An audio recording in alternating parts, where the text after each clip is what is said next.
This lesson is about using questions effectively during your cold calls. You'll learn how asking the right question helps you keep your prospect engaged, uncover key information, and qualify them as a good fit. We'll also cover how to craft open-ended questions and why hearing no can actually work in your favor. Open-ended questions are your best friend on a call because they lead to a real conversation. Instead of asking, "Do you have a hiring problem?" ask them something like, "Well, how are you managing your SDR hiring process right now?"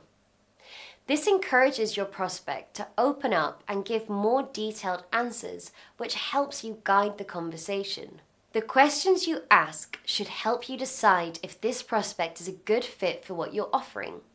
For example, well, what's the hardest part of your SDR hiring processes? If their pain points align with what Merit can solve, that's a signal to keep moving forward. If they don't, it's okay to disqualify them and wrap up the conversation and focus on prospects who are a better fit. Hearing no, that can feel like a rejection, but it's actually a great opportunity to dig deeper.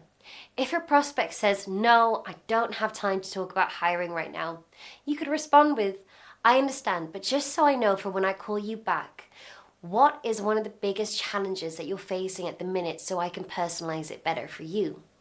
This can reveal insights you might not have expected and gives you a chance to reconnect with their needs.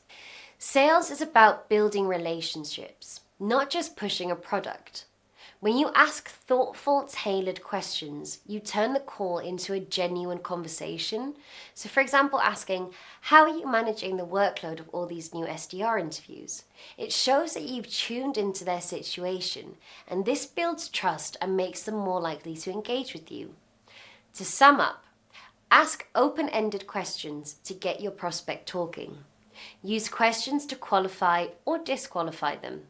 And remember that no can open doors to deeper conversation. Most importantly, focus on having a real conversation because that's where the trust is built. This wraps up our unit on the different elements of your cold calling script. And in the next unit, we'll be focusing on the call itself. We'll cover everything from prepping the call to setting the right opening tone to handling objections, building rapport and trust, and finally, how to follow up after booking that meeting. So stay tuned. The next part is where it's all going to come together. And remember, your future is on Merit.